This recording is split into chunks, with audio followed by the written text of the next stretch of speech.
Serious, what's the most disturbing thing you've overheard that you were never meant to hear? I was traveling back home from a work trip last year, about an hour from boarding the plane.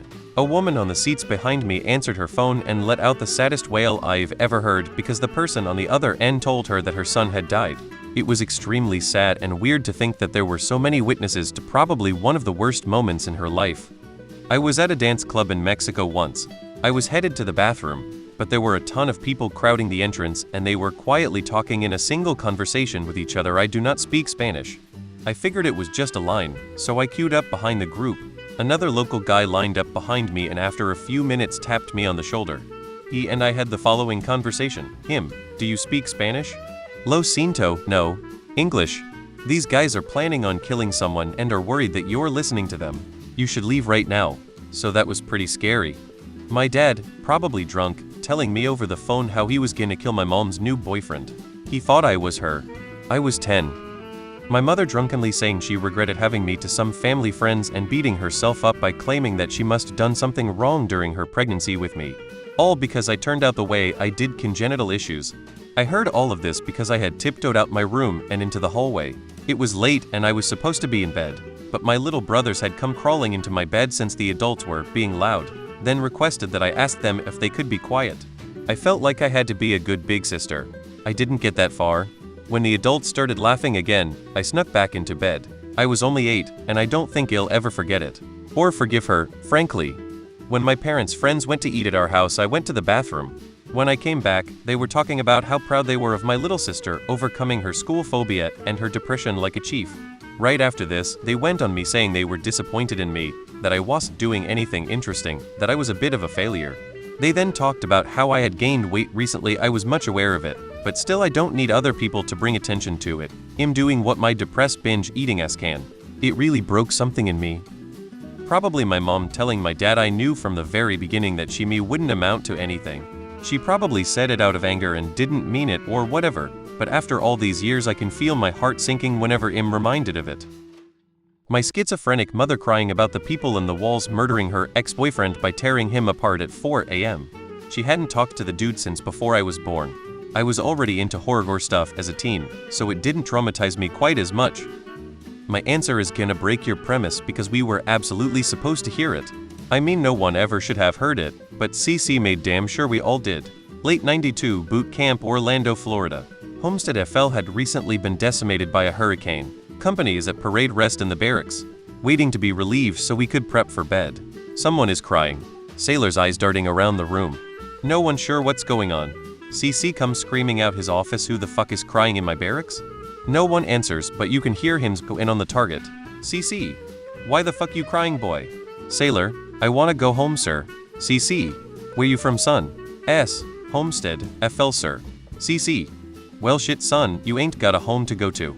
The entire barracks gasped. I did manage to get the CC in some trouble later, but for an unrelated matter. Don't think the kid made it out of boot. Coldest shit I've ever heard.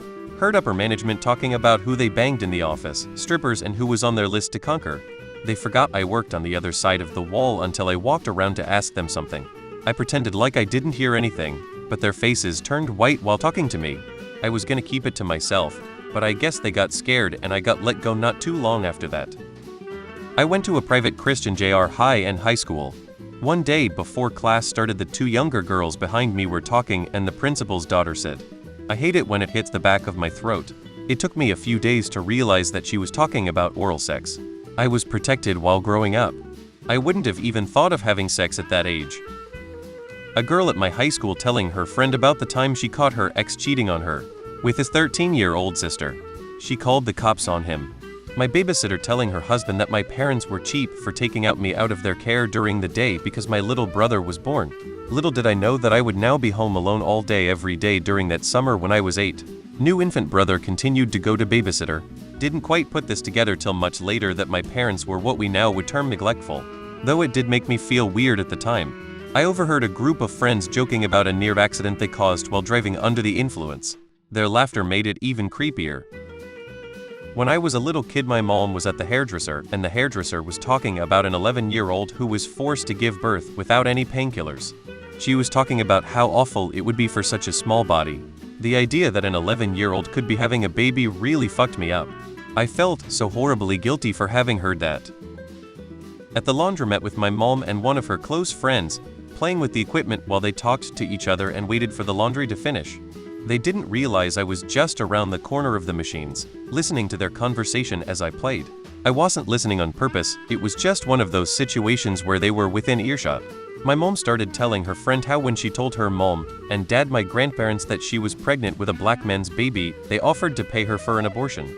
They tried to convince her to get one, but thankfully she didn't. I was her first and only daughter. My grandpa has since passed away, but he would always say that I was his favorite grandchild. My grandma, who is still alive and well, loves me very much. And I love them both as well. I'm very glad that they didn't keep that mindset after they met me. My ex-boss saying a layoff was coming. My mom and stepdad were fighting. I was maybe in 5th grade. Then well, I'm not the one who killed the baby. I had to ask when they stopped. Turns out mom had an abortion, and my stepdad liked to use it against her. Trying to sneak into the kitchen to grab a midnight snack and hearing my parents having sex as I passed by. 010 would not recommend.